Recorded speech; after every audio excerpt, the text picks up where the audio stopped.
Halo, Assalamualaikum warahmatullahi wabarakatuh. Perkenalkan, nama saya Fauzi Indrawan. Saya adalah mahasiswa jurusan Pendidikan Guru Sekolah Dasar di Universitas Muhammadiyah Surakarta. Di sini saya akan menyampaikan gambaran tentang materi mata kuliah pendidikan inklusi. Yang pertama, pendidikan segregasi. Apa itu pendidikan segregasi? Pendidikan segregasi adalah sistem pendidikan yang dikhususkan bagi anak berkebutuhan khusus, sehingga dalam pelaksanaan pendidikannya anak berkebutuhan khusus terpisah dengan anak normal pada umumnya. Di Indonesia, pendidikan segregasi untuk jenjang pendidikan formal untuk usia sekolah dasar yaitu SDLB, untuk usia menengah pertama SMPLB, dan untuk usia menengah ke atas adalah SMALB. Jangka waktu untuk menempuh pendidikan pada pendidikan segregasi sama seperti pendidikan formal pada umumnya, yaitu 6 tahun untuk SDLB, 3 tahun untuk SMPLB, dan 3 tahun untuk SMALB. Setelah pendidikan integrasi. Apa itu pendidikan integrasi? Pendidikan integrasi adalah suatu sistem pendidikan di mana anak berkebutuhan khusus dapat belajar bersama dengan anak normal pada umumnya.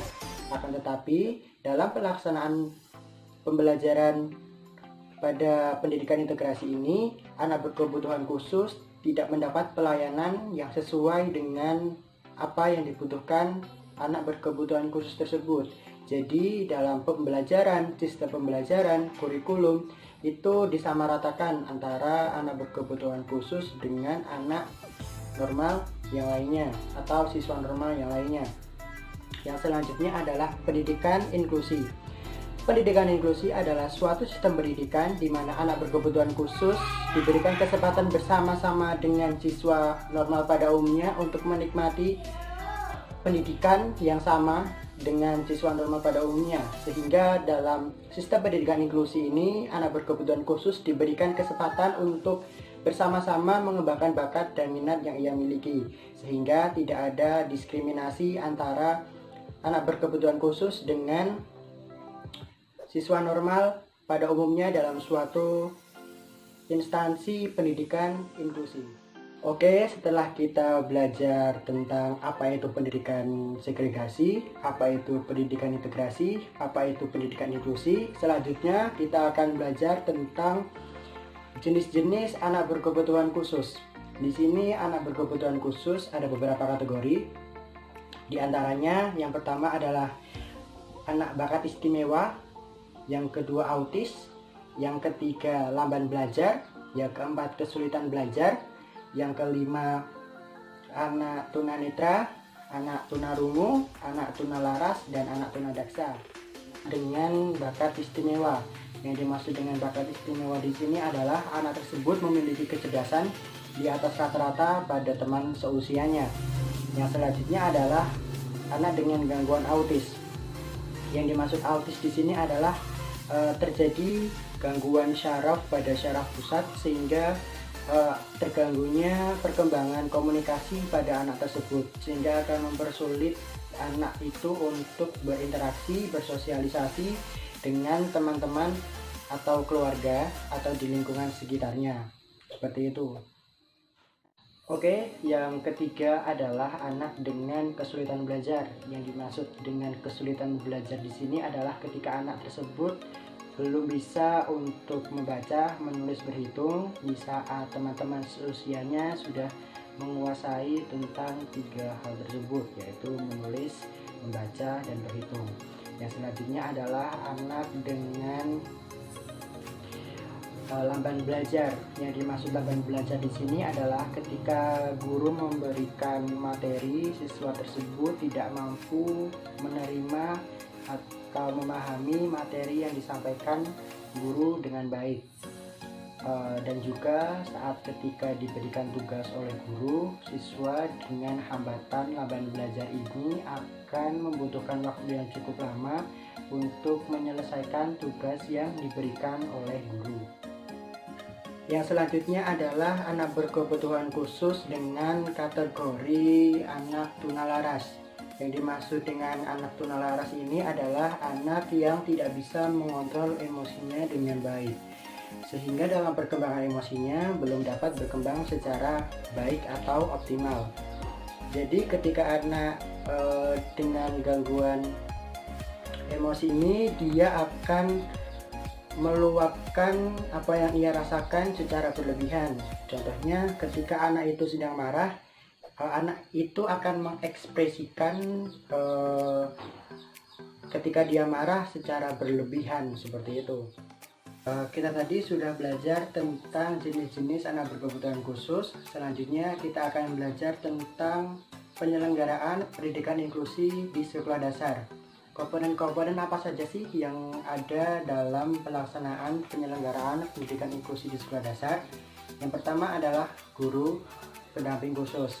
Nah, guru pendamping khusus ini adalah guru yang mendampingi anak berkebutuhan khusus itu dalam pelaksanaan pembelajaran di sekolah, sehingga guru pendamping khusus ini harus memiliki kompetensi-kompetensi yang dimilikinya. Salah satunya adalah kompetensi dasar, kompetensi umum, dan kompetensi khusus.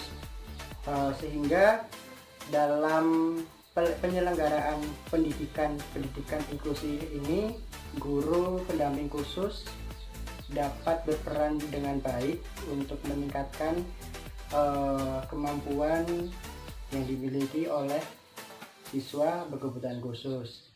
Dan menjadi guru pendamping khusus ini memiliki syarat-syarat yang harus dipenuhi. Dan juga guru pendamping khusus ini memiliki pengaruh yang cukup besar untuk perkembangan intelektual dalam perkembangan apa saja yang ada pada siswa tersebut dalam lingkungan sekolahan. Yang selanjutnya adalah program perencanaan. Nah, untuk program perencanaan ini biasanya guru pendamping khusus, kepala sekolah, dan guru BK menyusun suatu rencana yang akan dituju sehingga akan tercapainya pendidikan inklusi yang baik. Yang selanjutnya adalah desain kurikulum dan program pembelajaran.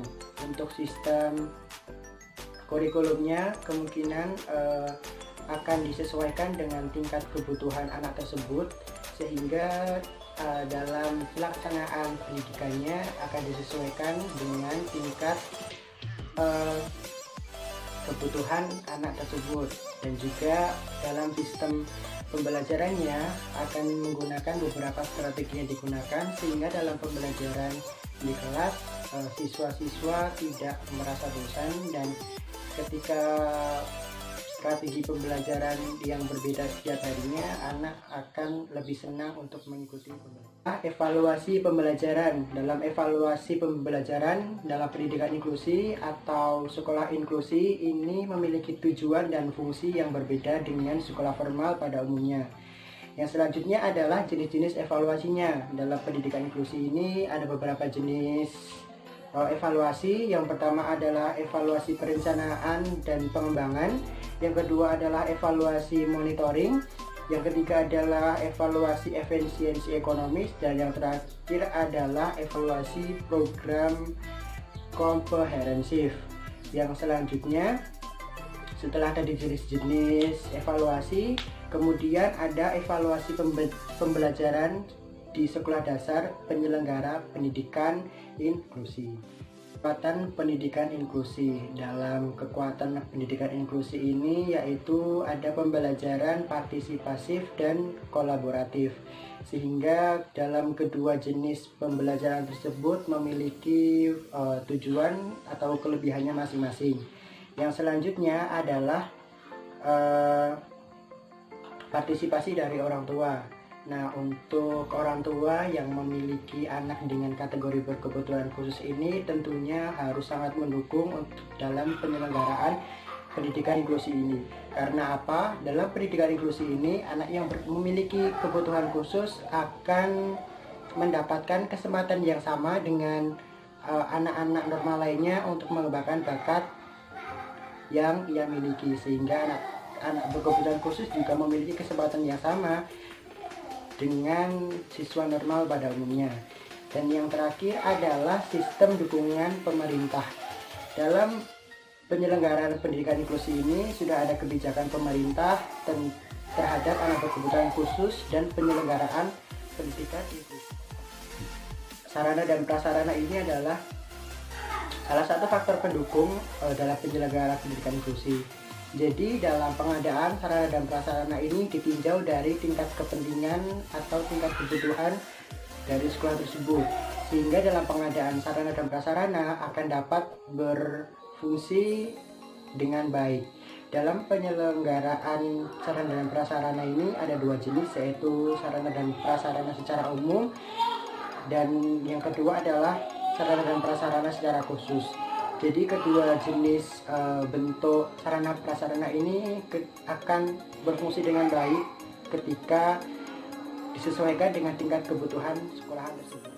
Baiklah, itu merupakan gambaran tentang materi mata kuliah pendidikan inklusi. Selanjutnya saya rasa cukup.